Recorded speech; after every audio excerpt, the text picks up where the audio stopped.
ઓમ અવતારિણે શ્રી સ્વામિનારાયણાય નમો નમઃ.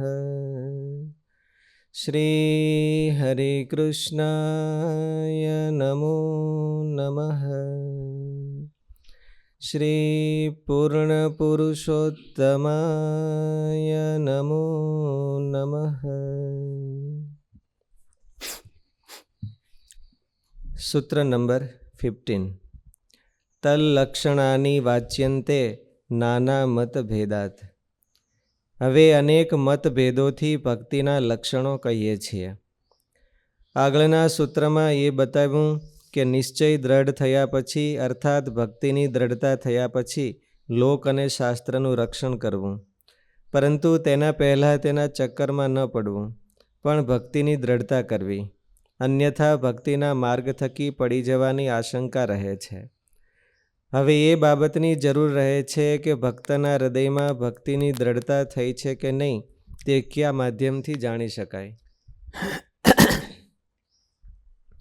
તેટલા માટે ભગવાન પ્રત્યેના પ્રેમની દ્રઢતા અથવા ભક્તિની દ્રઢતાના લક્ષણો હવે બતાવે છે.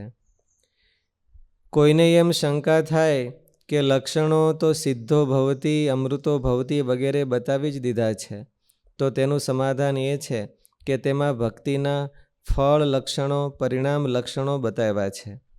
અહીં ભક્તિનું આકાર એ બધા ઇનર છે અને આ બધા બતાવશે આઉટર છે. સાતુ અસ્મિન પરમ પ્રેમ રૂપા, એટલે ભગવાનમાં અતિશય પ્રેમ. તો પ્રેમ છે એ વિઝિબલ નથી. વિઝિબલ તો એક્શન હોય, પ્રેમને રિલેટેડ એક્શન હોય કોઈ તો એ વિઝિબલ કહેવાય. અમૃત રૂપા, પરમ પ્રેમ રૂપા, સાતુ અસ્મિન, સાતુ પરમ કૃષ્ણે શાંડિલ્ય ઋષિ એવું કીધું ને, સાતુ પરાભક્તિ ઈશ્વરે, પરાભક્તિ ઈશ્વરે. એટલે એ બધી મહારાજે જે કીધું કે મહાત્મા જ્ઞાન યુગ ભૂરી સ્નેહો ભક્તિશ્ચ માધવે, એ લક્ષણ મૂળ સ્વરૂપને કહેનારા છે. આ એની એક્શનને કહેનારા છે. જ્ઞાન, વૈરાગ્ય, સાધુતા આદિ જે બધા ગુણો છે એની બાય પ્રોડક્ટને કહેનારા છે. અનેક એંગલથી નારદીય ભક્તિનું આવું પૃથક્કરણ કર્યું છે. બધા આચાર્યોએ કર્યું છે, એ કે નહીં, જેણે જેણે ભક્તિનું કર્યું. એટલે હવે આ વિઝિબલ લક્ષણો છે.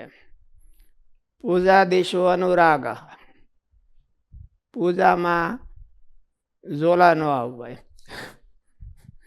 અનુરાગ તો એને જ કહેવાય કે રસ પડે એમ.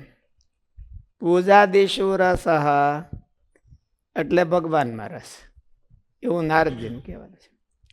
નારદજીનું કહેવાનું તો જુદું છે, પણ એથી પારાશર્ય એટલે વ્યાસ ભગવાન એવું કહે છે કે પૂજામાં જો એને રસ આવી ગયો ભગવાનની, તો એને ભગવાનમાં ખુદમાં રસ આવી ગયો કહેવાય.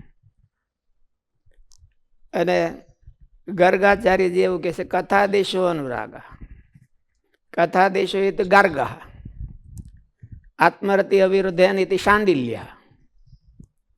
પછી એવી રીતે મહારાજે શું કીધું, નિષ્કુળાન સ્વામીએ શું કીધું, ગોપીઓએ શું કીધું, એ બધાની એક લાઈન કરવાની. એટલે એ બધા નારદજીની દ્રષ્ટિએ કોઈ ખોટા નથી. એટલે હાવ કઈ અર્ધાય નથી એમ. પણ આ તો જયારે ઓલી છેલ્લી પરીક્ષા કરતા હોય તો અડધા માર્કનો હોતો ફેર ગણાય. અડધો માર્ક હોય તો નંબર બદલી જાય એનો.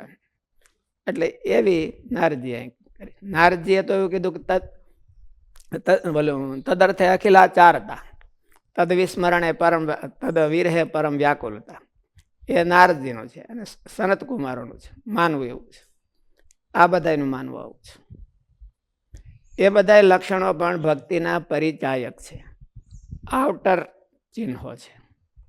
ઓલા બધા ઇનર છે, એને પરમ પ્રેમ છે, એનો ઈરાદો બહુ ભગવાનમાં વળગવાનો છે. પણ હવે ઈરાદો તો માલિપા પડ્યો હોય, એ આઉટર હોય ને ઇનર હોય, શું ખબર પડે ને શું છે માલિપા. એમાં ડ્રામા થઈ શકે કે મારો બહુ ઈરાદો સારો છે, હું બતાવીને ડ્રામા કરીને બતાવીએ કાંઈ માણસ નીકળે તો ખબર પડે કોકને. પણ ત્યાં તો પેઢી બદલી ગઈ હોય, એક ઈરાદો બારો નીકળતા આખી પેઢી બદલી જાય. તો ત્યાં તો એને ઘણું ગોખાવી દીધું હોય એને બીજું હોતે એમ. એટલે ઈરાદો બહુ મોટો બહાર નીકળતો હોય છે. તો આપણા હાથમાંથી બાજી બધી વહી ગઈ હોય છે. અહીં ભક્તિનું આકાર, દેહ, સ્વરૂપ, કલેવર રૂપે પણ બતાવવામાં આવે છે. આ ભક્તિનો દેહ છે, ઓલો ભક્તિનો પ્રાણ છે. સાતુ અસ્મિન પરમ પ્રેમ રૂપા સાતુ પરાનુરક્તિરીશ્વરે મહાત્મા જ્ઞાન યુગ ભૂરી સ્નેહો ભક્તિશ્ચ માધવે. એ ભક્તિનો પ્રાણ છે, અંદરનો ભાગ છે. એ થવું જોઈએ આપણા હૃદયમાં કાયમી એ રહેવું જોઈએ, અને એક્શનમાં આ રહેવું જોઈએ, તો ભક્તિ સિદ્ધ થાય. જેમ ગુરુમાં શ્રદ્ધાનું ફળ તત્વજ્ઞાન છે, અને ગુરુમાં શ્રદ્ધાનું મૂર્ત કલેવર, મૂર્ત સ્વરૂપ તો ગુરુ સેવા જ છે. માટે બંને અલગ એની અલગ હોઈ સાચા ભાવથી શકે. સેવા કરે એ જ એનો પ્રેમ છે. સાચા ભાવથી એની સેવા કરવી છે તો એને ગુરુમાં પ્રેમ છે. બધા કાન પકડીને પરાણી સેવા કરાવવી જ એવું નહીં એમ, પણ આને એમાં હેત છે કે નહીં તો એની સેવા કરે. અને ન હોય થોડી હોય તો થોડી કરે, જાજી હોય તો જાજી કરે ને. નકરી ન્યાજ હોય તો આખો કુરબાન થઈ જાય. જેમ ગુરુમાં શ્રદ્ધાનું ફળ તત્વજ્ઞાન છે, અને ગુરુમાં શ્રદ્ધાનું મૂર્ત કલેવર, મૂર્ત સ્વરૂપ તો ગુરુ સેવા જ છે. માટે બંને અલગ અલગ હોઈ શકે, અને બંને દ્રષ્ટિથી તપાસ થવો જરૂરી છે. તેમ ભક્તિ જેના હૃદયમાં આવે ત્યારે કેવા લક્ષણો હોય તે બતાવ્યા, પણ ભક્તિ કેવા આકારમાં, કેવા સ્વરૂપમાં બહાર પ્રગટ થાય. પણ ભક્તિ કેવા આકારમાં, કેવા સ્વરૂપમાં વ્યક્તિમાં મૂર્તિમાન આવે છે તે હવે બતાવી રહ્યા છે. એક્શનમાં કેવી રીતે આવે છે? હૃદયમાં એક્સ્ટ્રીમ પ્રેમ પડ્યો હોય ભગવાનમાં, તો એની એક્શન શું? તો એક્શનના આકારે બધા લક્ષણો હવે એની ચર્ચા કરે. ઓલો તો હૃદયમાં પડ્યો હોય તો એ પ્રેમનું સ્વરૂપ આવવું હોય છે. અમૃતો ભવતી એમ અસ્મિન પરમ પ્રેમ રૂપ યત લબ્ધ્વાપુમાન સિદ્ધો ભવતી. એ બધા એ લક્ષણો એને પહેલાં બતાવ્યું તે ભક્તિના અવ્યક્ત સ્વરૂપને લક્ષિત કરનારા લક્ષણો કહ્યા. હવે ભક્તિના પ્રગટ રૂપને લક્ષિત કરનારા લક્ષણો બતાવે છે. બધાના હૃદયમાં ભક્તિ ઉત્પન્ન થઈ શકે છે. ભગવાને બધાને તેની યોગ્યતા આપી છે. ભક્તિ ભાવમૂલક છે, જ્ઞાન પ્રમાણમૂલક હોય છે, પરંતુ ભક્તિ તો ભાવમૂલક જ હોય છે. પ્રમાણની જરૂર પડે છે. જ્ઞાન પ્રમાણમૂલક હોય છે એનો અર્થ શું છે? જ્ઞાનને પ્રમાણની જરૂર હોય છે. આ સાચું છે કે ખોટું છે એ પછી પરિણામે ખબર પડે છે, એટલે એને પ્રમાણમૂલક કહેવાય. આ હું કહું છું એ સાચું છે ખોટું છે તો એને શાસ્ત્ર પ્રમાણ કરે છે કે નહીં? એને કોઈ મહાપુરુષો પ્રમાણ કરે છે કે નહીં કે હું મારી મેળે જ ગોટા વાળું છું કે એમ? એને કહેવાય પ્રમાણમૂલક કહેવાય. આ ભક્તિ છે એ ભાવમૂલક છે. એ ભાવ છે એ દેખાતો હોય તો ભક્તિ ગણાય, તો ભક્તિની સાબિતી થઈ ગઈ. પરંતુ ભક્તિ તો ભાવમૂલક જ હોય છે. તેથી પ્રત્યેક વ્યક્તિને ભક્તિ કરવાનો ઢંગ અલગ અલગ હોય છે. તેથી મહાત્માઓએ તે પ્રેમની દ્રઢતાને અનેક લક્ષણોથી બતાવી છે. એ કંઈ ખોટા નથી. બધા સારા છે, ઊંચી કોટીના છે લક્ષણો, પણ બધાને અંગ જુદા જુદા હોય છે.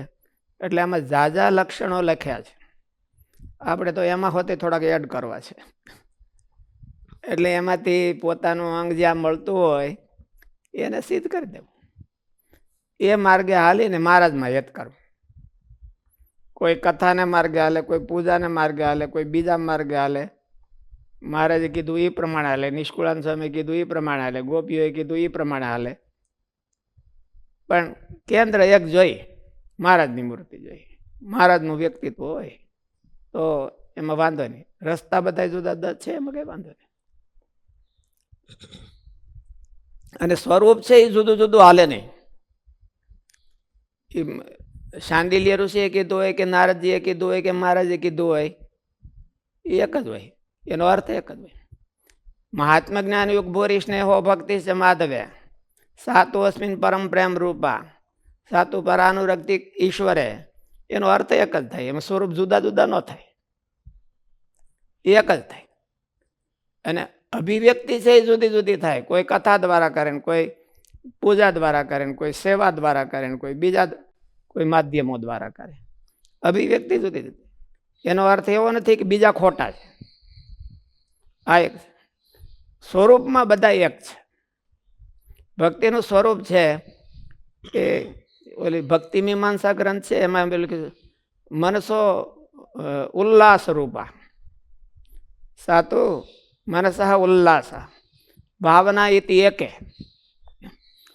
ઉલ્લાસ એટલે ભાવના, એ મનમાં પ્રગટ થાય છે પેલી, પછી ક્રિયામાન એમાં બધી આવે છે,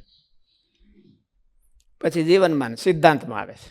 ખાલી ક્રિયામાં આવી ગઈ એટલે સિદ્ધાંતમાં ન હોય. 100 વાર ક્રિયા કરે ત્યારે એનો સિદ્ધાંત નક્કી થાય કે હવે આને બરાબર આ સિદ્ધાંત છે. એક દી કરી દીધું એટલે સિદ્ધાંત ન થઈ ગયો કહેવાય. એને 100 વાર કરે ત્યારે એના સિદ્ધાંત રૂપ બને. એટલે આચાર્યો બધા સિદ્ધાંતનું પ્રસ્થાપન કરવામાં 100 વાર એને પ્રેક્ટિસ કરી દીધી, બતાવ્યું બધા કે જો આમ આમ જ કરવાનું, આમ કરવાનું. સ્થિતિ ભેદે કરીને કર્મ મિશ્રા, જ્ઞાન મિશ્રા, ઉભય મિશ્રા અને શુદ્ધા આવા 4 પ્રકારના લક્ષણો પણ બતાવ્યા છે.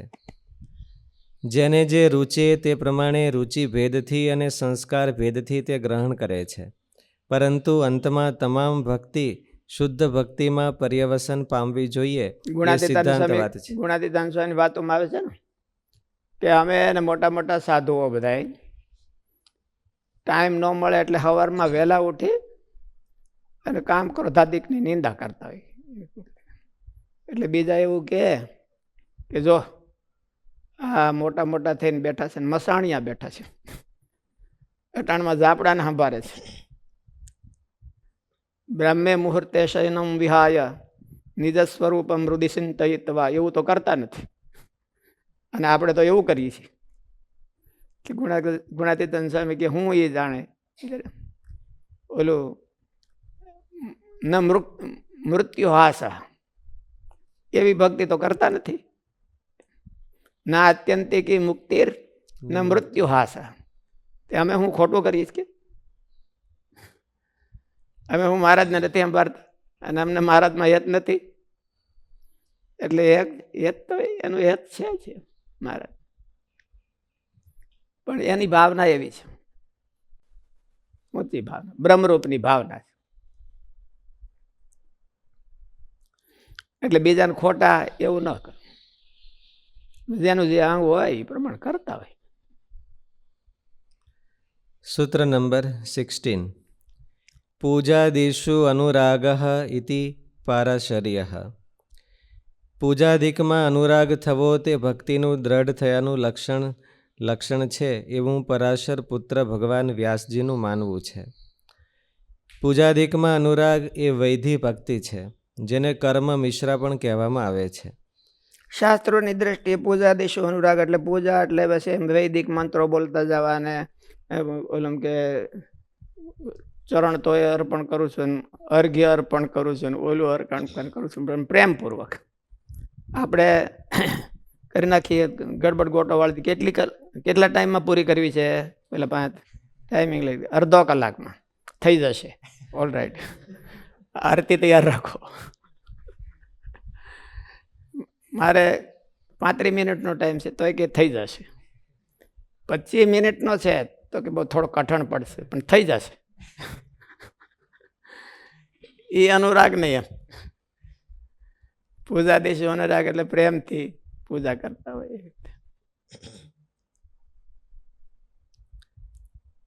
પૂજાદિકમાં અનુરાગ થવો તે ભક્તિ દ્રઢ થયાનું લક્ષણ છે એવું પરાશર પુત્ર ભગવાન વ્યાસજીનું માનવું છે. પૂજાદિકમાં અનુરાગ એ વૈધિ ભક્તિ છે, જેને કર્મ મિશ્રા પણ કહેવામાં આવે છે. મનુષ્યોનું માનસ કર્મપ્રધાન હોવાથી તેના માધ્યમથી ભગવાનમાં જલ્દી પ્રવેશ થાય છે અને ભગવાનમાં તથા ભક્તિમાં જલ્દી સ્થિતિ થઈ જાય છે એવું વ્યાસ ભગવાન માને છે. જીવના હૃદયને એમ કે ઓલું જોઈને વ્યાસ ભગવાન એવું કીધું કે આ કર્મ પ્રધાન ભક્તિ કરે. કર્મ પ્રધાન એનો જીવ છે, કર્મ કર્યા વિના રહીએ કે એવો નથી, એટલે એને કર્મના માધ્યમથી ભક્તિ થાય. અને કર્મયોગ એને જ કહેવાય છે. કર્મયોગનો અર્થ ગીતામાં ભગવાને એવું જ કર્યો છે, કર્મના માધ્યમથી સ્વકર્મણા તમ અભ્યર્ચ્ય સિદ્ધિમ વિંદતિ માનવ. પોતાના કર્મરૂપી પૂજા, કર્મરૂપી ફૂલ એ ભગવાનને ચડાવવા, એટલે તો એ નિષ્કામ કર્મયોગ થાય. એટલે કર્મ ને ફૂલ હોતે માની શકાય. પોતે તો પરમાત્માનો અવતાર હોવા છતાં લોક સંગ્રહ માટે વ્યાસજીનું સંપૂર્ણ જીવન કર્મ પ્રધાન રહ્યું છે. વ્યાસ ભગવાનનું જીવન કર્મ પ્રધાન હતું. શ્રી કૃષ્ણ ભગવાનનું જીવન કર્મ પ્રધાન હતું. આ બધા મોટા કર્મયોગીઓ હતા. જનક રાજા કર્મયોગી હતા. આપણા બધા સંતો કર્મયોગી હતા. ગોપાળન સ્વામી ભલે અષ્ટાંગ યોગી હતા, પણ તો એના જીવનમાં જાજો કર્મયોગ કર્યો. જાજો અષ્ટાંગ યોગ બેહીના તરત સવારમાં આદરી દેતા હોય એવું ન કરતા. કે હાલો પૂજા લબડ દબડ કરી અને યોગા કરી આવું, એવું ન હોય. યોગા લબડ દબડ થાય, આ પૂજા હરખી થાય. એટલે એ ગોપાળન સ્વામીની બધા તો હતા એવા, એ યોગીઓ જ હતા. તો પણ એના જીવનમાં મહારાજનો સિદ્ધાંત પ્રચાર કરવો અને સ્થાપન કરવો એ છેલ્લા શ્વાસ સુધી કરી રાખ્યું. નાની નાની ક્રિયાઓ એને કરી રાખી. ગુણાદિતાન સ્વામી, નિષ્કુળાન સ્વામી, બ્રહ્માનંદ સ્વામી, એને બધાએ, મુક્તાનંદ સ્વામી, એને બધાએ એવું જ કર્યું. મુક્તાનંદ સ્વામી ધામમાં જવાના હતા ત્યારે ઓલો ગ્રંથ લખતા હતા. એમ નહોતું કીધું કે હાલો હું જરાક પ્રાણાયામ કરી લઉં પછી મારા જાઓ એટલે લઈ જાઓ મને. નકર મુક્તાનંદ સ્વામી અષ્ટાંગ યોગી હતા. એને અષ્ટાંગ યોગ સિદ્ધ કર્યો હતો, પણ તોય કર્મયોગી હતા. કે મહારાજનો સિદ્ધાંત હું છે, થોડોક સિદ્ધાંતનું કામ કરી લઉં પછી મહારાજ લઈ જાય મને. થોડું થોડું જેટલું થાય એટલું. નકર તો પછી શરીર બાળી દેવાના હોય. શક્તિ વધી એટલી આપણી મૂર્ખાઈ કહેવાય. વધારે હોય ને બાળી દે, એટલે જેટલી હોય એટલી વાપરીને પછી મહારાજ લઈ જાય તો એ વાતો નહીં. વાહે પડી રહી કોને હાટું? હે આપણે આમ શક્તિ હોય અને મહારાજની સેવામાં ન આવી અને વાહે પડી રહી તો એ કોને હાટું? શિષ્યોને કામ આવે. 2 લાકડા વધારે જોઈએ, બીજું કઈ બાળી જ દેવાના હોય. એટલે કર્મયોગી હતા. શાસ્ત્રીજી મહારાજનું જીવન, બધાનું જીવન, મોટે ભાગે મોટા મોટા સંતોનું જીવન કર્મયોગી હતું. મહારાજને માટે કાંઈક કરી છૂટવું, છેલ્લો શ્વાસ છૂટે એની પહેલા, છેલ્લો શ્વાસ છૂટે એની પહેલા આગલા શ્વાસમાં ક્યાંક કરવું, ત્યાં સુધી કરી લેવું કાંઈક. મહારાજ રાજી થાય એવું. લોકોના માનસમાં પણ કર્મ પ્રધાનતા વધારે છે. તેથી વ્યાસજીનું માનવું છે કે કર્મના માધ્યમથી તેને ભગવાનમાં પણ અનુરાગ જલ્દી થઈ જાય છે. એના કરતાં શ્રી કૃષ્ણ ભગવાનની વધારે માન્યતા છે. શ્રી કૃષ્ણ ભગવાને ભક્તિનું લક્ષણ લખ્યું હોત તો આવું લખ્યું હતું કે કર્મનો કર્મણ્યેવા અધિકારસ્તે મા ફલેષુ કદાચન મા કર્મ ફલે હેતુર્ભુ માતે સંગોસ્તુ કારણ કર્મણ્ય અચિરેણાધિગચ્છતિ એવું લખ્યું. 25 રેણાથી. તો એમાં શું લખ્યું? પૂજા કરતાય. બોલો, પૂજા કરવા વાળો થોડોક ટોકરી વગાડતો હોય તેને પહેલાં આ પૂગી જાય. આ કે ટોકરી વગાડીને ભગવાન બહાર ડોકું કાઢે તો દેખાય, આ ટોકરી વાળો તો વાહ દેખાય. એટલે ભગવાને એવું કીધું, નિષ્કામ કર્મયોગ. મહારાજે નિષ્કામ સેવા યોગ, સંતોએ નિષ્કામ સેવા યોગ. એ પણ એક ભક્તિ છે, ખોટી નથી, સારી છે. મહારાજે તેને વધારે પ્રાધાન્ય દીધું. એક જણો ટેલ ચાકરી કરે છે ને એક જણો ટેલ ચાકરી નથી કરતો, એટલે નકરી માળા ફેરવે છે, નવધા ભક્તિ કરે છે. એ બેમાં શ્રેષ્ઠ કોણ? મહારાજ કીધું ટેલ ચાકરી કરે છે, એટલે નિષ્કામ ભાવે કરતો હોય. કઈ લાલચું હોય ને કરતો હોય તો નહીં.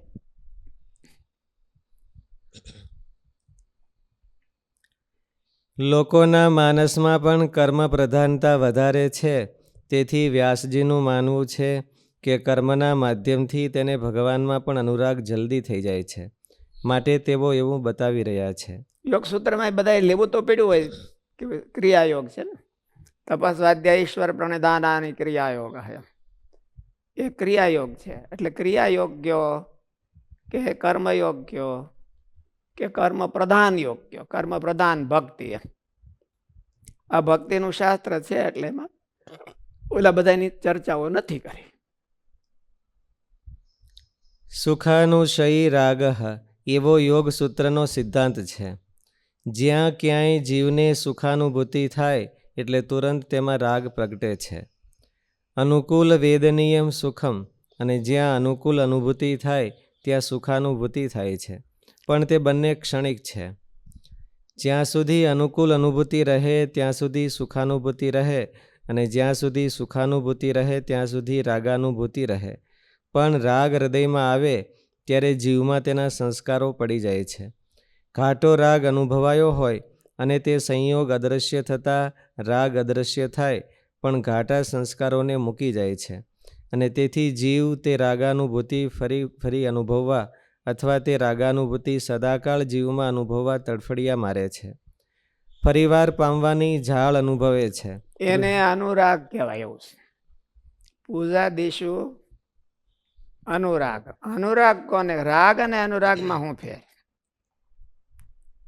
રાગ અને વ્યાસ ભગવાને એમ લખ્યું હોત કે પૂજા દિશુ રાગ ભક્તિ, એમ કેમ ન લખ્યું? 2 અક્ષર હું કરવાનું લખી નાખ્યા? વધારા નાતા. ભગવાને 2 અક્ષર વધારે શું કરવા લખ્યા? પૂજા દિશુ અનુરાગ. બધા એવું જ લખ્યું છે. કથા દિશુ અનુરાગ, આત્મરતિ અવિરોધે અને અનુરાગ. એવું અનુરાગ શબ્દ જય સ્વામિનારાયણ. આપણી શક્તિને કે આપણે પૂરો ઉપયોગ કરી છીએ કે કેવી રીતે 100% આપણે આપણી શક્તિનો ઉપયોગ કરી છીએ સેવા માટે, એ કેવી રીતે અત્યારે ખ્યાલ આવે? શું કે છે? આપણી શક્તિનો આપણે પૂરેપૂરો ઉપયોગ કરીએ છીએ, આપણને અત્યારે કેવી રીતે ખ્યાલ આવે? થાકી જવું સાંજે થાકી જવું. આપણી કેપેસિટી હોય ને, આપણી પાસ્ટ હિસ્ટ્રી જોઈએ તો આપણી કેપેસિટી ખબર પડે. કોક દરરોજ પાકું કરતા હોય, કીર્તન પાકું કરતા હોય, તો એવરેજ કાઢે તો એને ખબર પડે કે ભાઈ હું દરરોજ 4 કડી પાકી કરી શકું, 2 કડી પાકી કરી શકું, 1 કડી પાકી કરી શકું. એવું એવરેજ કાઢે એટલે ખ્યાલ આવે પોતાની શક્તિનો. એક દીમાં તો ખબર ન પડે. એક દી હરખો ઉત્સાહ આવી ગયો હોય તો જાદુ જ કરી નાખીએ, અને પછી 15 દી સુધી ધબડકો બોલાવી, એમ ન ખબર પડે. પણ જે આપણે જે ક્રિયા દરરોજ કરતા હોઈએ તો એ દરરોજમાં એવરેજ આવી ગયું. આ જે લોકો જીમમાં જાય, જીમમાં એ એક્સરસાઇઝ કરતા હોય તો એક એક્સરસાઇઝ એ દરરોજની ખબર હોય કે આટલી કરાય. પછી એકાદ 2-5 વધારે કરે તો બહુ વાંધો નહીં, પણ એને શક્તિનું માપ, સ્ટ્રેન્થ માપી, એમ આપણે ઘણી વખત કહીએ છીએ ને, એમ આપણે કેટલું કરી શકીએ છીએ કોઈ પણ પર્ટિક્યુલર વિષયમાં, તો એ આપણી શક્તિ કહેવાય.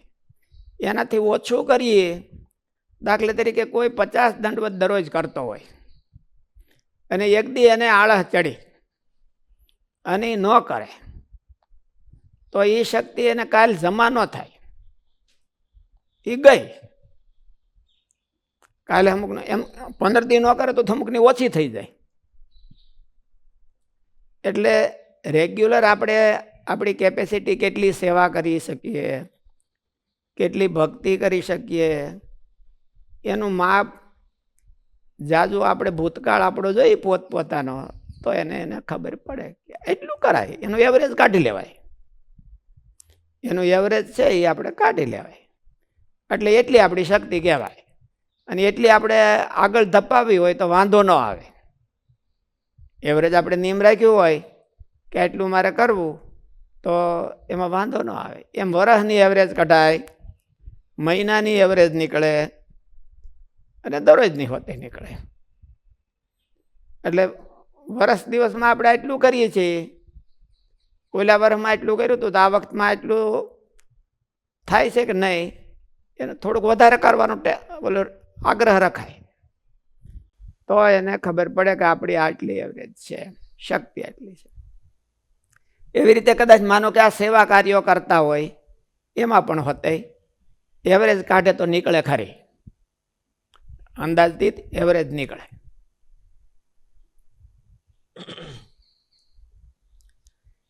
ભક્તિ કેટલી કરતા હોય, આપણે ભજન ભક્તિ કેટલી કરતા હોય એનું માન લો કે નોંધ લેતા હોય કે આજે આટલું કીર્તન બોલ્યા, આજે આટલા સાંકળીનો પાઠ કર્યો, પછી વર્ષના અંતે સરવાળો કરીને પછી આંકડો જોઈને આમ અભિમાન આવે કે ન આવે, કે એનું અનુસંધાન શું કરવું? એમ એંગલ ઉપર રહે. બીજાને બહુ બતાવી રાખે તો આવે. પોતાને જાણવા માટે, પોતાની એવરેજ કાઢવા માટે હોય તો ન આવે. શાસ્ત્રીજી મહારાજ હોતે પોતાની ડાયરી લખતા, તો કે એને અભિમાન આવી જતું એવું ન હોય. પોતાને તપાસવા માટેનું પણ એક સાધન છે અને બીજાને બતાવવા માટેનું પણ એક સાધન છે. આપણે એનો ઉપયોગ ક્યાં કરીએ એના આધારે એનું રિઝલ્ટ આવે. આપણે પોતાની શક્તિને માપવા હાટું આપણે જો કરતા જ હોઈએ અને બીજાને કંઈ બતાવવા હાટું કે ન કરતા હોય તો અભિમાનનો સવાલ ન રહે. તો એ ધ્યાન રાખવું જોઈએ, જાગૃત રહેવું જોઈએ કે હું આ મારા અભિમાનને પોષણ કરવા હાટું નથી કરતો, પણ હું મહારાજને રાજી કરવા માટે એમ વધારો થવો જોઈએ. કોમ્પિટિશન તો જ થઈ શકે. પોતાની હારે કોમ્પિટિશન કરવાની હોય તો પોતાની નોંધ હોય તો જ થઈ શકે. આપણે કાલનો રેકોર્ડ આજ બ્રેક કરીએ છીએ કે નહીં એ તો આપણી પાસે નોંધ હોય તો ખબર પડે. નકર 2 વર્ષ પહેલાં આપણે શું કર્યું તે આપણને ખબર ન હોય. એટલે એનો રેકોર્ડ આપણે જો આપણી પાસે નોંધ રાખતા હોય તો હોય, અને એવા ઈરાદાથી રાખીએ તો એ રાખવો જોઈએ અને એમાં અભિમાન ન આવે. ખાલી બતાવવા હાટું કરતા હોય તો આવે એવું કરો. તેથી જીવ તે રાગાનુભૂતિ ફરી ફરી અનુભવવા અથવા તે રાગાનુભૂતિ સદાકાળ જીવમાં અનુભવવા તડફડિયા મારે છે. ફરીવાર પામવાની ઝાળ અનુભવે છે, તૃષ્ણા અનુભવે છે. તેને અનુરાગ કહેવાય છે. અનુરાગ એટલે ભોગ સમયે જે આનંદ આવે એ નહીં. ભોગાનુભૂતિ પૂરી થાય અને પછી પાછળનો સમય મળે, એમાં એના હણકા આવે, યાદ આવે, એમાં લલચાય અને વારંવાર પૂરી કરવા માટે ટ્રાય કરે, તો એને અનુરાગ કહેવામાં આવે છે. ભગવાનની ભક્તિમાં રાગ કરતાં અનુરાગ વધારે મહત્વનો છે. રાગ છે એ ભોગાનુભૂતિ લિમિટેડ ટાઈમ હોય અને અનુરાગ છે એ અનલિમિટેડ ટાઈમ હોય. અને અનુરાગને કંઈ ટાઈમની લિમિટ નથી, ક્યારે કેટલું સાંભળે એવું કંઈ જરૂર નહીં. આપણને ક્યાંક મજા આવી ગઈ, હાલો સત્સંગમાં મજા આવી ગઈ, આપણે રાજકોટ ગયા અને સત્સંગ સારો થયો અને મજા આવી ગઈ. જો મજા આવી ગઈ તો એ કેટલા ટાઈમ સુધી સાંભળે? કેટલા ટાઈમ? અનલિમિટેડ છે. કેટલી આવી છે એની ઉપર આધાર. અને આપણને આવી હોય મજા, એનો ટાઈમ એ તો લિમિટેડ હોય. 1 કલાક 2 કલાક સત્સંગ થયો હોય, જે કાંઈ થયો હોય એનો ટાઈમ લિમિટેશન હોય. એટલે અનુરાગ એ ભક્તિ છે રાગ કરતા પણ. અનુરાગ ઊભો થવો જોઈએ, એ આપણને પછી બહુ સાંભળવું જોઈએ. અનુરાગની નિશાની કે ભોગાનું ટાઈમમાં ભોગ ટાઈમ હોય એની પછી બહુ સાંભળે વધારે, એનું એનાલિસિસ થયા કરે. ઢોર હોય એ ઘાસ ચરે અને પછી સાંયે બેહે અને પછી ઓગાળના ઘટાકા મારે. એટલે ભગવાને એના શરીરમાં એવી વ્યવસ્થા કરી છે કે ઓલું હોજરીમાં ભર્યું હોય ઘડીક આવતું જાય, એને ખૂબ ચાવતું જાય, પછી ઉતારતું જાય ને બીજું આવતું જાય કે ભાઈ ભગવાને ક્યાંક એવું કર્યું છે એમાં. એટલે એમાં એને બહુ મજા આવે અને એના શરીરની પુષ્ટિ એનાથી થાય. ઓગાળ ન વાળે તો એનો માલિક છે એ એમ જાણે કે આ માંદું પડી ગયું છે, પશુ માંદું પડી ગયું છે. આપણને ક્યારે ઓગાળ આવે એવો ભક્તિનો જો ઓગાળ આવે તો આપણી ભક્તિ પુષ્ટ થાય. આપણને એની મજા સાંભળવી જોઈએ, ખાલી ક્રિયા સાંભળવી ન જોઈએ, એની મજા સાંભળવી. આજ તો બહુ મજા આવી, આજે કીર્તન બોલ્યો તો બહુ મજા આવી, સાંભળવાની એ પણ બહુ મજા આવી ગઈ. કોક બોલતા હોય સાંભળવાની તો જલ્દી મજા આવે, પણ પોતાને બોલવાની બહુ ઓછી મજા આવે. એટલે આજે સાંભળવાની, કીર્તન સાંભળવાની બહુ મજા આવી ગઈ. પછી આપણે નથી ઘણી વખત ઓફર કરતા વન્સ મોર, બીજી વાર બોલો, બહુ સારું કીર્તન લાગ્યું હતું બીજી વાર.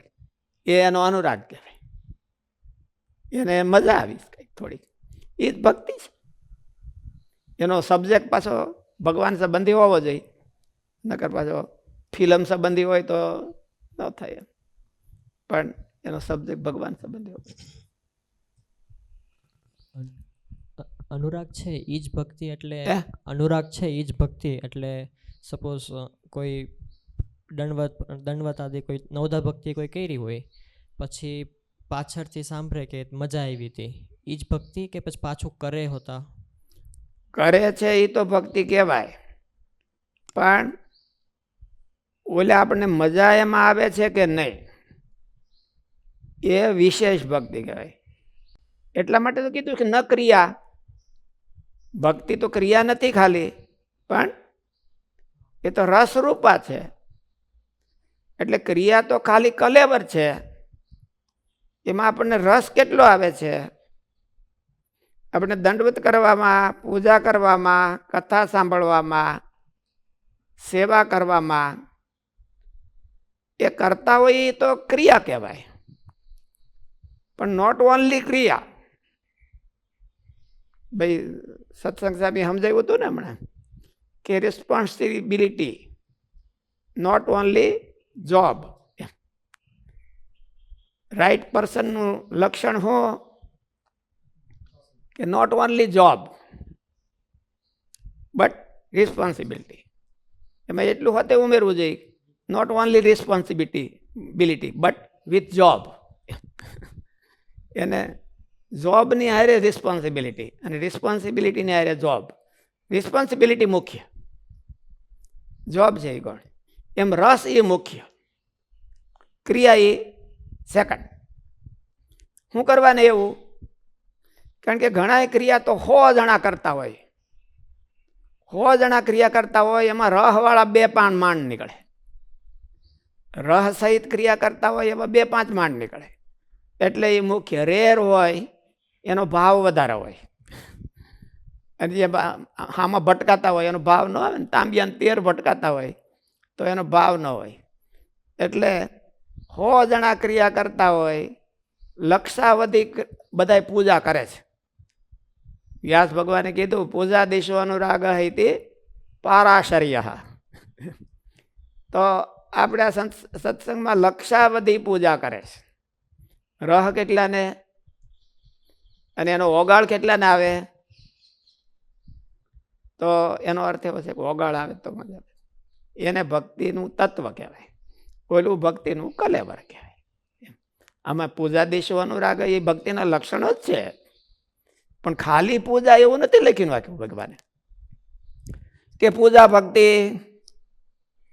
પૂજા ભક્તિ તો ક્યાં લખી છે? નવધામાં લખી છે. વ્યાસ અત્યારે નારદજી તો પ્રેમ લક્ષણા ભક્તિ કે છેલ્લી ભક્તિ કેવી કેમ કહેવાય, અલ્ટિમેટ ભક્તિ કોને કહેવાય એની વાત કરે છે. એટલે ખાલી પૂજા એવું ન લખ્યું. પૂજા દિશો રાગ એવું ન લખ્યું. પૂજા દિશો અનુરાગ. પૂજામાં મજા આવે અને પછી હોતે મજા આવે. પૂજામાં મજા કોકને એવું હોય કે પછી મજા આવે, પણ પૂજામાં ન મજા આવે. નાનું છોકરું હોય ને નવરાવ્યું હોય તો નવરાવતી વખતે ન મજા આવે, પણ પછી મજા આવે કે ફ્રેશ થઈ જાય કે બહુ સારું થયું. પછી પણ એની માને બીજી વાર ન કે હજી મને નવરાવો, એમ ના કે. એ ભાગે, કાન પકડે તોય ભાગી જાય. એટલે ઘણી વખત આપણે એમાં મજા ન આવતી હોય પછી મજા આવે તોય પણ ભક્તિ ન કહેવાય. એમાં તો મજા આવે ને એના કરતા 10 ગણી ઓલા બધા મજા આવે તો એને ભક્તિ છે. એમ પૂજા દિશુ અનુરાગ કહેવાય ભગવાન. કથામાં સાંભળતા માંડ કોઈ કે કાન પકડીને બેહારી દીધા હોય અને એમાં ભાગ્ય જોગે સારી વાત આવી ગઈ ને પછી એને મજા આવી જાય તો એ કથામાં મજા ન કહેવાય. એ તો કાન પકડીને બેહાર્યા હતા આપણને. આ કાનૂની સંધ્યા છે ને, કથામાં આવવું એ તો શું છે? કાનૂની છે કે બધા આવી જવાનું, બીજું કંઈ જવાનું નહીં ક્યાંય. એટલે જવું ક્યાં? જાય તો આપણે હાજરી પૂરે કોક, 2-3 દિવસ થાય તો હાજરી પૂરે કોક કે ભાઈ ક્યાં જાય છે સ્વામીજી, કઈ મહત્વની સેવાનો ઉત્સાહ એમને થયો છે.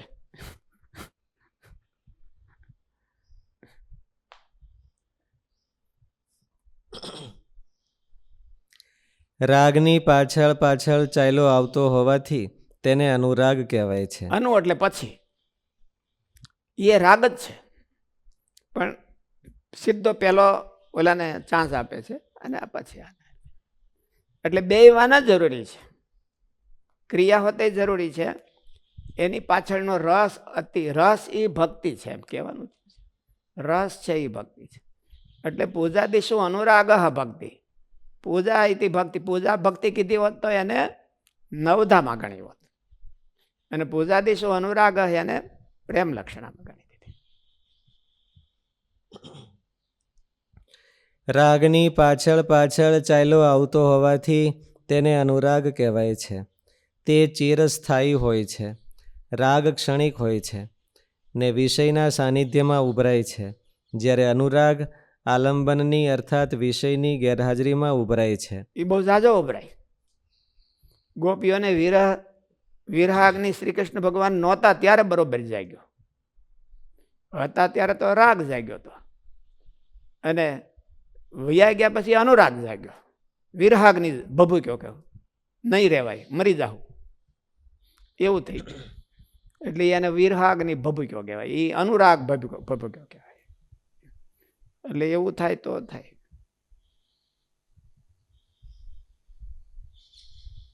રાગની જે મીઠાશ અનુભવાણી હોય, સ્વામીજી કઈ કે એવો અનુરાગ એક વખત અનુભવાણો હોય. એ એક વખત અનુભવાણો કે ફોર એક્ઝામ્પલ પૂજામાં બહુ મજા આવીને પછી સાંભળ્યા કરે, પછી એ અનુસંધાને કરે કે હવે પાછો ને પાછો એવો આવે તો એમાં શું ગેપ રહેતો હશે કે નથી આવતો, એમ એનાલિસિસ એ પોતે કરે કે ભાઈ શું મિસિંગ હતું તો પણ પાછો ન આવે. પાછો ન આવે એટલે પેલો કટકોક થયો તો જરાક જ અનુભૂતિ થોડીક જ થઈ. આપણને બહુ મીઠું લાગી ગયું ને કંઈક જરાક બટકી જ આપે, અથાણા જેટલું આપે તો કેટલું બધું ઓલું રહી જાય કે મારો ક્યાં નાખવું બીજું બધું તમારે વડકે ભરીએ ને. એટલે એનો અર્થ એવો છે કે પછી એ પૂરો થયો નથી. અનુરાગ થયો તો જરાક જ થયો તો એમ. અનુરાગ થયો હોય તો ઝાઝો થઈ ગયો હોય તો એ ખહે નહીં એવું. જ્યારે અનુરાગ આલંબનની અર્થાત વિષયની ગેરહાજરીમાં ઉભરાય છે, રાગની જે મીઠાશ અનુભવાણી હોય તેનું સ્મરણ થવું અને તેમાં સુખ થવું એને અનુરાગ કહેવાય છે. રાગ કરતાં પણ એમાં વધારે મીઠાશ હોય છે એવું આ બધા ભક્તિના આચાર્યોનું કહેવાનું છે. યોગ ઓલે વિરહ અને 2 ભક્તિ કીધી છે ને, એક સંયોગ ભક્તિ અને વિરહ ભક્તિ. સંયોગ ભક્તિ કરતાં પણ વિરહ ભક્તિમાં એને વધારે ટેસ્ટ આવે છે, અને વિરહ ભક્તિ એટલી બધી મીઠી હોય છે. દુઃખરૂપ હોય છે તોય મીઠી હોય છે.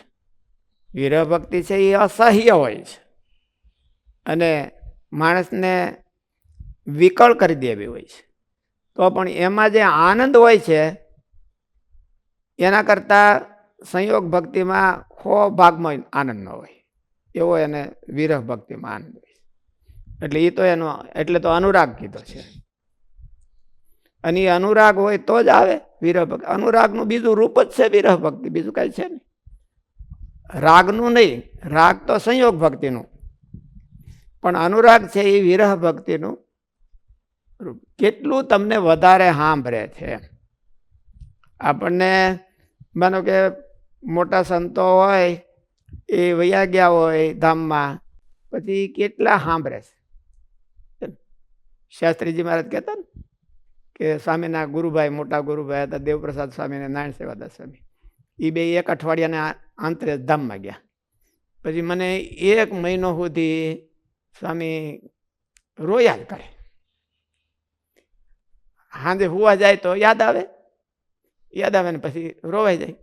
પછી કે કથા તો મને બહુ પાકી ખબર નથી, પણ દર્શન દીધા ને કે હું રોયા કરો છો, શાસ્ત્રી થયા છો ને ભણ્યા છો ને.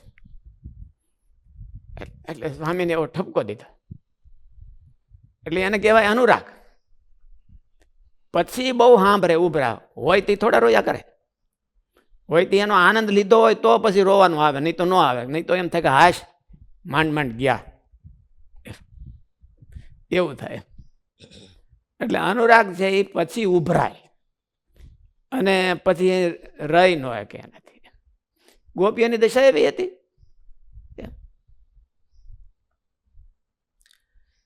રાગની જે મીઠાશ અનુભવાણી હોય તેનું સ્મરણ થવું અને તેમાં સુખ થવું એને અનુરાગ કહેવાય છે. અનુરાગ રાગની અપેક્ષાએ થોડો શાંત દેખાતો હોય છે, પણ અતિ બળવાન હોય છે, જે પોતાનું લક્ષ્ય સિદ્ધ કરીને જ શાંત બેસે રાગનો છે. જે ઉભારો હોય એવો અનુરાગનો એકદમ ઓલું મારે કે ચોજાળનો હોય ઉભારો, એ બહુ ઊંડો બેઠો હોય. પણ જો હરખો અનુરાગ હોય તો એના એક પરમાણુને ધણધણાવી નાખે એવું હોય. એને તો વિરહ ભક્તિ કહેવામાં આવે છે.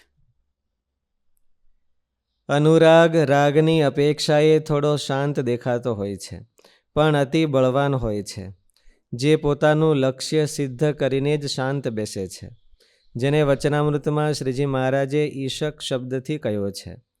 તે રાગાનુભૂતિ પછી ઊભો થાય છે અને ઘણો દીર્ઘકાલીન હોય છે. અંતઃકરણ અને હૃદય ઉપર તેની દીર્ઘકાલીન પકડ રહે છે. પૂજાદિષુ અનુરાગ. કારણ કે બેનો ટાઈમ લિમિટ છે એ બેની અલગ અલગ હોય છે. અનુરાગની ટાઈમ લિમિટ છે એ અનલિમિટ છે, અને રાગની ટાઈમ લિમિટ છે, સંયોગની ટાઈમ લિમિટ છે થોડી હોય છે. પૂજાદિષુ અનુરાગ અર્થાત એકાદશ સ્કંધમાં કહેલા ક્રિયાયોગમાં પ્રીતિ થવી, મૂર્તિની સ્થાપના, પ્રાણ પ્રતિષ્ઠા કરવી કરાવવી તથા અન્ય સ્થાનોમાં ભગવાનની વિધિપૂર્વક પૂજા કરવી, આહ્વાન, સ્નાન કરાવવું, વસ્ત્ર ઉપવસ્ત્ર વગેરે ધરાવવું, યજ્ઞોપવીત અર્પણ કરવી, ચંદન ચોખા ચડાવવા, સુગંધ ધૂપ દીપ અર્પણ કરવા, નૈવેદ્ય મુખવાસ આરતી કરવી, સ્તુતિ કરવી, ભગવાન આગળ કીર્તન જપ પાઠ ધ્યાન કરવું, યાત્રા મહોત્સવો કરવા, આ બધું પૂજન ક્રિયાયોગ છે. તેમાં અનુરાગ થવો એ ભક્તિ છે. જેમાં અનુરાગ થઈ આપણે તો અત્યારે દાખલા તરીકે આ પૂજા કરતા હોય એમાં જ બરાબર આપણું મન બીજા કઈ સંકલ્પ ન થાય અને આપણને મજા આવી જાય એ યોગ કહેવાય. આ તો બધું કે વ્યાસ ભગવાને લખ્યું છે, ઓલું શાસ્ત્રના આધારે લખ્યું છે. પણ આપણે ભક્તિ કે આપણને પૂજામાં બહુ મજા આવી જવી જોઈએ, રસ પડવો જોઈએ, ભાન ભૂલાઈ જવું જોઈએ, ટાઈમ ટૂંકો પડવો જોઈએ. કમસે ભાન ન ભૂલાય તો કાંઈ નહીં, પણ ટાઈમ ટૂંકો પડે તો ઘણો કહેવાય, રસ આવ્યો કહેવાય.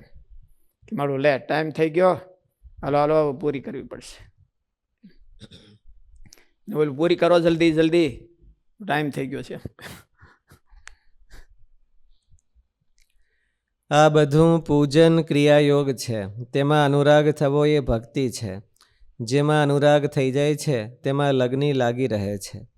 તેમાં તેને નિત્ય નવીનતા અનુભવાય છે. તે કરવામાં તેને પરમ રસ આવે છે. હૃદય દ્રવિત થઈ ઉઠે છે. પૂજા અનુરાગપૂર્વક થવી જરૂરી છે. ગોપાળાન સ્વામીની વાતોમાં હમણાં આવ્યું હતું ને કે જીવ છે એ રોટલી જમે છે તો દરરોજ રોટલી એને નવી લાગે. હું 50 વર્ષ ત્યાં એની જ જમું છે એવું લાગે? દરરોજ નવી જ લાગે. શું કરવા? એવું શું કરવા થાય છે? રાગ છે એટલે. રાગ ને ભૂખ છે. એટલે રાગ હોય એટલે એક જાતની ભૂખ હોય. ભૂખ હોય એટલે નવીન જ લાગે છે. આપણને પૂજાની એવી ભૂખ નથી લાગતી કે કથાની એવી લાગતી નથી. કથા તો કેટલી ખાવી હવે કે ઢગલા બંધ થઈ ગયા છે. ઓલી લાઈન ને ઓલી લાઈન ને આમાં કેટલી ખાવી એમ થાય. એટલે બહુ ગળે આવી ગયા છે કે હવે જો બંધ રહ્યા થોડાક દી તો આનું પાચન થાય. પણ રાખતા નથી. આ કોરોના છે જાય ક્યાંય. પૂજા અનુરાગપૂર્વક થવી જરૂરી છે, નહીં તો યંત્રવત ક્રિયા બની જશે. અનુરાગ હોય ત્યારે મન ક્યાંય પૂજા છોડીને દૂર થશે નહીં. પૂજા કરવી ખૂબ સ્વાદિષ્ટ લાગે છે. અને આપણે નિયમ બોલી છીએ ને એમાં એ કહેવાય અનુરાગપૂર્વક બોલતા હોય, રાગપૂર્વક રસપૂર્વક બોલતા હોય. રાગ અને અનુરાગનું મૂળ તો રસ જ છે. અનુરાગ હોય ત્યાં મન ક્યાંય પૂજા છોડીને દૂર થશે નહીં. પૂજા કરવી ખૂબ સ્વાદિષ્ટ લાગે અને પૂજા કર્યા પછી પણ આખો દિવસ તેની મધુર સ્મૃતિ જીવ ઉપર છવાઈ રહે છે. ત્યારે તેને હૃદયમાં ભક્તિની દ્રઢતા થઈ ગઈ છે એમ જાણવું. આ એની નિશાની છે. એક જાતનું સિમ્પટન્સ છે પણ આઉટર છે. સાત ઉપર પરસ્મિન પ્રેમ રૂપા એ ઇનર છે. ગ્રંથકારનું તાત્પર્ય એવું પણ છે કે કોઈ પણ એક ભાગમાં સારી એવી સ્થિરતા આવી જાય તો પછી બીજા ભાગોમાં પણ જલ્દી સ્થિરતા આવી જશે. આમાં જાજા લક્ષણો લખ્યા છે ને. પૂજાદિષુ અનુરાગ પારાશર્ય, કથાદિષુ ગર્ગ, આત્મરતિ અવિરોધેન શાંડિલ્ય. પણ કોઈ એકાદમાં થઈ જાય તો બીજામાં ઇઝી થઈ જાય. બધા એમાં કોઈ થાય. ઉપનિષદોમાં 32 વિદ્યા આવે છે પણ એ 32 વિદ્યા કેવી કહેવાય? વિકલ્પ રૂપ. એ કેવી કહેવાય? બધી કોઈ સિદ્ધ કરી દે એવું તો ન બને, પણ કોઈ એક જ હરખી સિદ્ધ કરી દે તો બધાનું ફળ એ મળી જાય. એમ આમાં આ જે અનુરાગના સ્થાનો બતાવ્યા એમાં એકમાં પણ જો સિદ્ધ થઈ જાય તો ફળ બધાનું મળી જાય. અને ઓલા પણ આપણે લઘુ સિદ્ધાંતમાં ઓલે 8 વાના આવે છે. શું આવે છે? વિમોક આહાર ને બધી હે સાધન સપ્તક. સાધન સપ્તક છે કે અષ્ટક? સપ્તક છે. એ છે એ વિકલ્પ રૂપ નથી, એ સમાહાર રૂપ છે. એમાં બધું કરવું જોઈએ. બીજું બધું ઓલું ક્રિયા હરખી કરે ને આહાર હરખો ન કરે તો ન સિદ્ધ થાય. આહાર હરખો કરે ને ક્રિયા ન કરે તો ન સિદ્ધ થાય. એટલે એને સમાહાર રૂપ કહેવાય. અને આ છે એ વિકલ્પ રૂપ કહેવાય. 32 પ્રકારની વિદ્યાઓ છે ઉપનિષદમાં બતાવી. તો 32 પ્રકારની વિદ્યાઓ છે એમાં કઈ 32 અનુષ્ઠાન કરવું એ કોઈ ન કરી શકે તો કાંઈ વાંધો નહીં, કારણ કે એ વિકલ્પ રૂપ છે. એટલે કોઈ એકાદ બે ભલે 2-3 થઈ જાય તો કાંઈ વાંધો નહીં, પણ એ પૂરી કરે તો ફળ બધાનું મળી જાય. એમાં આ બધી ભક્તિના લક્ષણો છે એ વિકલ્પ રૂપ કહેવાય. એક હરખું પૂરું કરે તો ફળ બધાનું મળી જાય. રાખું છું. પૂરું થઈ ગયું. કેટલું છે? થઈ જશે, થોડુંક છે. વાંચી. ગ્રંથકારનું તાત્પર્ય એવું પણ છે કે કોઈ પણ એક ભાગમાં સારી એવી સ્થિરતા આવી જાય તો પછી બીજા ભાગોમાં પણ જલ્દી સ્થિરતા આવી જશે અને સમગ્ર ભક્તિ તેમને સાધ્ય થઈ જશે. જેને શ્રીજી મહારાજે પોતાનું અંગ એવા શબ્દોથી કહ્યું છે. આ વિકલ્પ બતાવવાનું એટલા માટે છે કે કેને ક્યાં કોનો જીવ ક્યાં મેચિંગ થાય એ પોતે કરી લેવું જોઈએ નક્કી કે મને આમાં બીજા કરતાં વધારે મારો જીવ તણાય છે તો એ એનો અંગ કહેવાય. અને એમાં એ મહેનત કરે તો થોડોક પ્રોગ્રેસ થાય. મહારાજે કીધું સમાસ થાય. અને અંગ પ્રમાણે ભક્તિ કરવાથી સમગ્ર ભક્તિને સાધવામાં ઘણો સારો સમાસ થાય છે. ભક્તિ બે પ્રકારની હોય છે, વૈધિ અને રાગાનુગા. પૂજા કરો, કથા શ્રવણ કરો ઇત્યાદિ શાસ્ત્ર તથા મહાપુરુષોથી પ્રેરણા પામ્યા પછી કરવામાં આવતી ભક્તિ વૈધિ ભક્તિ કહેવાય છે. જ્યારે હૃદયમાં ભગવાન પ્રત્યે અનુરાગ જાગે છે ત્યારે પ્રેરણા કરવી પડતી નથી. સ્વયં ભગવાનમાં રાગથી પ્રેરાઈને ભક્તિ થવા લાગે છે, તેને રાગાનુગા ભક્તિ કહેવાય છે. અહીં બતાવેલા લક્ષણોમાં પ્રથમ પ્રયત્ન કરવાનો છે. પ્રથમ પ્રેરણા લઈને પ્રયત્ન કરવાનો છે. પછી સ્વયં રસ ઉત્પન્ન થાય ત્યારે આપોઆપ કોઈ પ્રેરણા વિના સ્વયં રસ પ્રેરિત ભક્તિ થવા લાગે ત્યારે ભક્તિની દ્રઢતા થઈ ગઈ એમ શાસ્ત્રકારો માને છે. સહજાનંદ સ્વામી મહારાજની જય.